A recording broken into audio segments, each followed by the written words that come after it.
Welcome to Atlantic Tarot. This is the tarot forecast for Aries for the month of February, including late January 2026. So welcome, Aries. We are currently in the zodiac sign of, we've just moved into Aquarius, so lots of wind and air, lots of thinking, lots of communication coming through this month, lots of out there, like the Aquarians are known to be the most out there of all the signs in the zodiac. They're very much adventurers and inventors, all these kind of, you could call it wacky in a way, but yeah, it's great. And it's great for it's a mind sort of energy coming through with air. Can be very windy, can have no wind. Take your pick. So let's get on and see. You are in your 11th house of, in the 11th house, I don't know what of, the 11th house. So the 11th house is all about groups, connections, working with others, considering others. Aquarians are big at, always inclusive people. And so it mainly, we can be highlighting families and work colleagues this 4 weeks. So let's just see. Before I forget the housekeeping, please like, subscribe and comment. It helps grow the channel. I'm nearly up to 400 subscribers, which I know some have got thousands, but I want to get to 400 and I've got 6 to go. So please subscribe if you haven't already. Okay, energy around. We have got the 6 of Pentacles. So excellent. This talks about balance. Now, as we know, Pentacles belong to the earth signs, so very much earth grounded sort of energy here. And the 6 always talks about harmony, balance, getting things right. And so as far as you're concerned, Aries, this is really good for you as your energy for the 4 weeks, because it's sort of giving and taking in equal measure, which we know is the perfect world, and we all try to be circumspect about giving and, doing our 50-50 sort of things with everybody, relationships especially, but we're sort of focusing on working together with others this 4 weeks, so in Aquarius. So this is a good start for you. Let's get into the reading and see what comes for you, dear Aries. It's already been quite a tumultuous start to the year, hasn't it? Globally and everything else, and probably in a lot of people's lives as well. It's just felt like a bit of a roller coaster, bit of an uncertain energy about, but I'm sure it will settle down. Okay, so where you are right now, 10 of Cups, really fantastic actually, Aries. This is about loving oneself first, then others can love us. You have to come first though with this card. Historically, this is the marriage card. However, I feel like what needs to be done, marriage is 50-50, it's all those things, it's partnership, but I feel like the lack of self-love sometimes can really skew a relationship or a marriage terribly and detrimentally, but it usually comes from us and our insecurities. So this is saying to you, Aries, love yourself first, and getting this card right where you are right now tells me to tell you you're in a pretty good place emotionally. Now this is great, absolutely, and I know for some of my Aries people, they well deserve this at the moment. They have worked hard to get here. Okay, let's see the influencing card, or the challenge, as we could call it as well. So this card here affects the whole reading, so it's sort of like the theme, if you like. And 6 of Swords. So smooth sailing is here. Also a big travel card, the Six of Swords. But it's kind of telling you as well, you know, that it has been rough. It does get rough in times in life. Things just go up and they go down. They go all around sometimes. But when we get the Six of Swords, it usually means from a tumultuous, rough sea, we get a really beautiful, smooth sail. So that is really lovely. So it's the reward for getting your head down in the storm, getting through that storm no matter what. And at the end, you come to your calm sea and you're like, oh my God, thank God for that. A bit of a relief from all the tumultuous. And of course, it's an air card, so that's the air signs, the Aquarians, the Geminis, the Libras, these people, they belong to that. So this is a lot of mind energy here. So looking really good, Aries. Actually, I'm really pleased with this so far.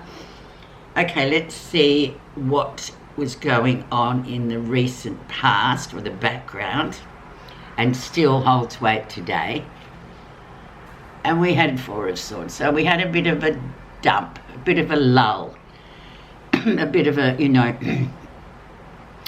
like a adrenaline dump, if you like. It's sort of been high and then you get dumped.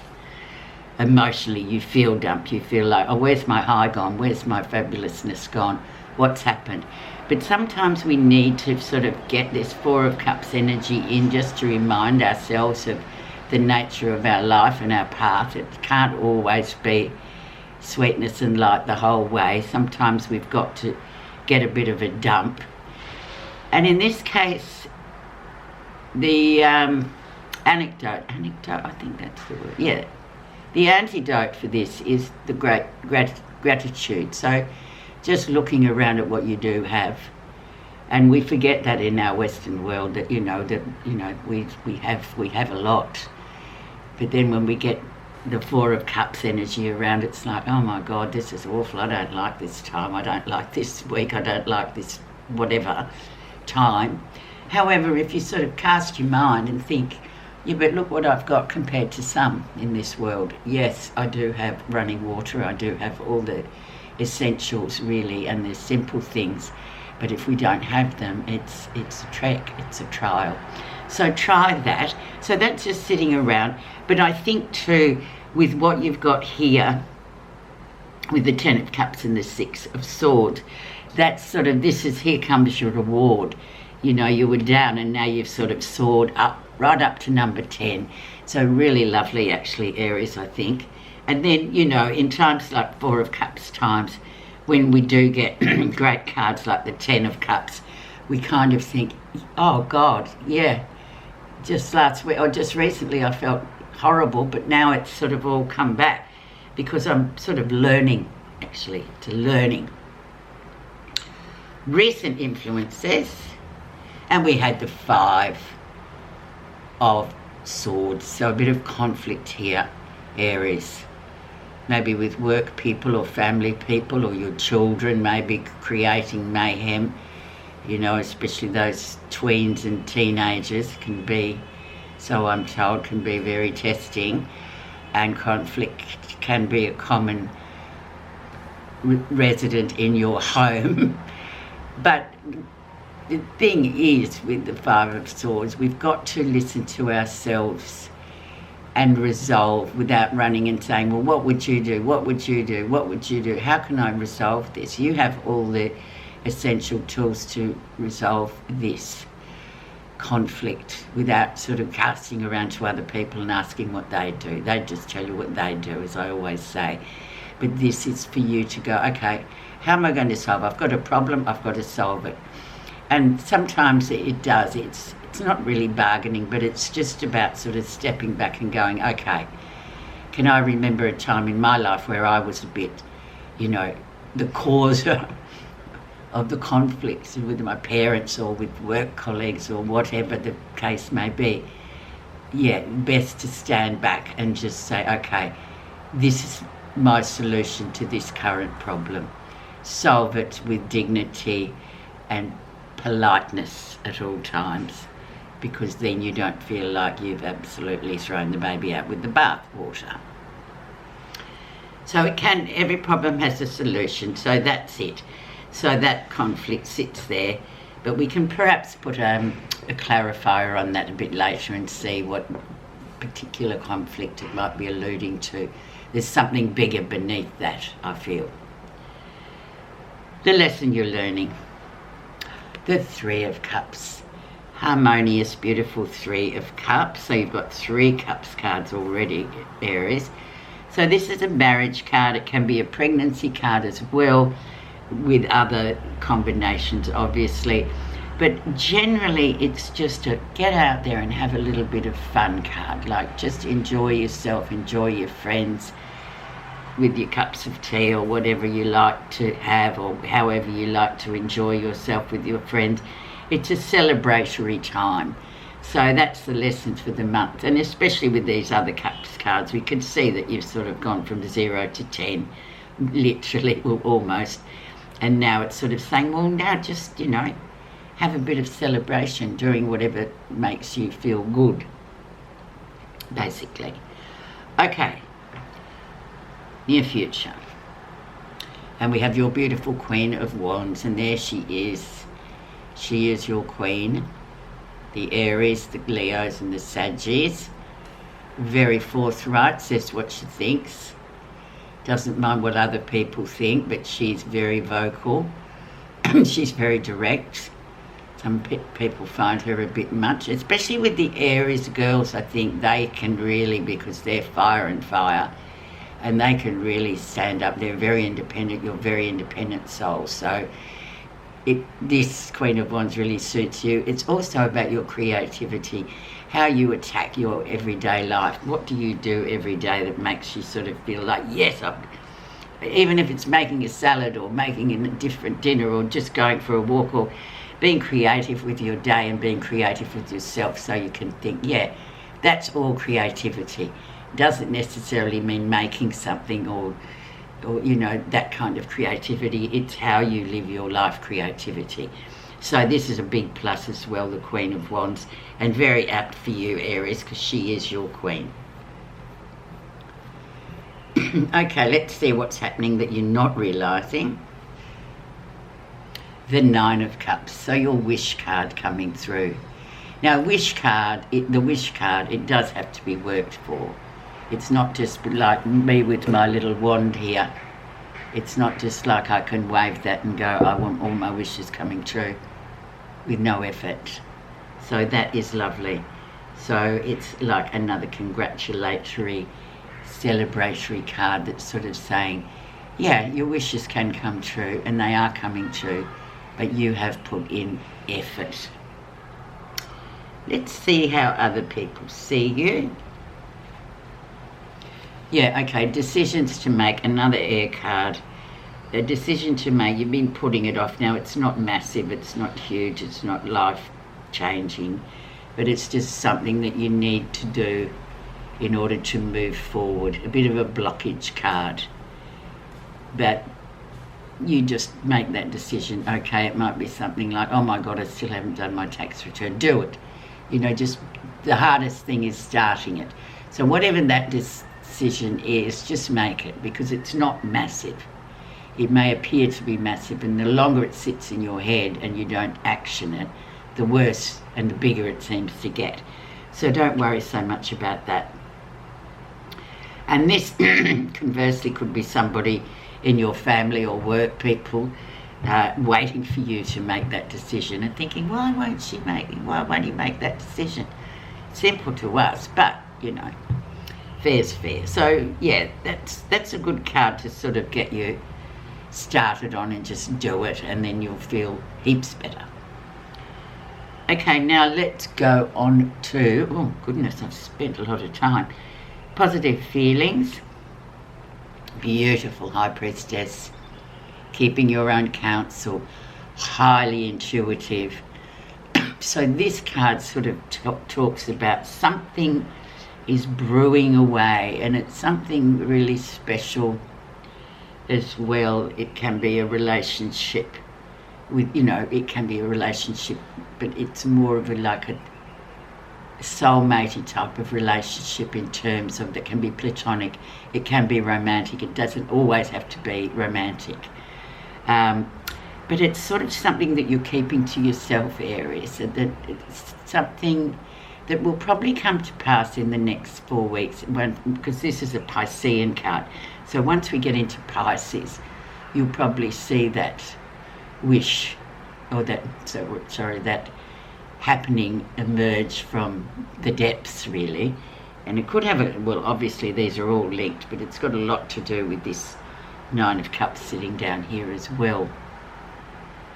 So just go with the flow and remember to using, this is intuition, it's not thinking, it's not brain work, it's not your head. This is really trusting your feelings and your soul, what you know it's telling you.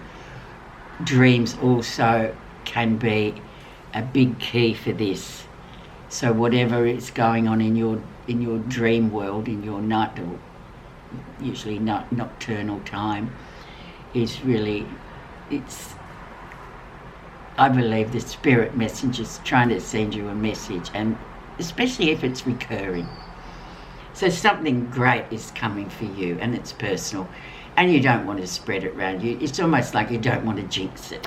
So that's really lovely. So that's your first major card, and it's really nice actually. So congratulations, and you're feeling positive about that, so that's good.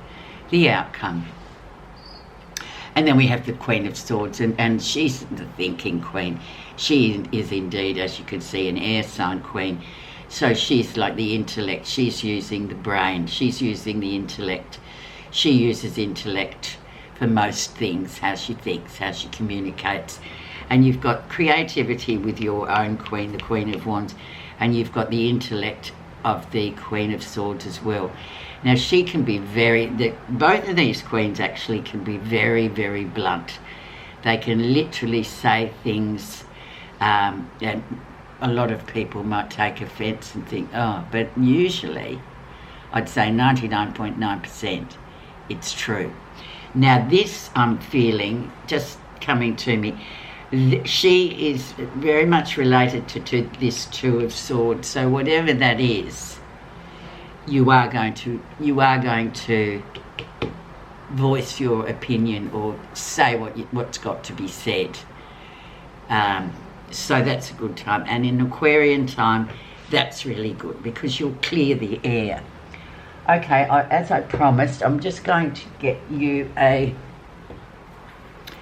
clarifier with this Five of Swords, this conflict card.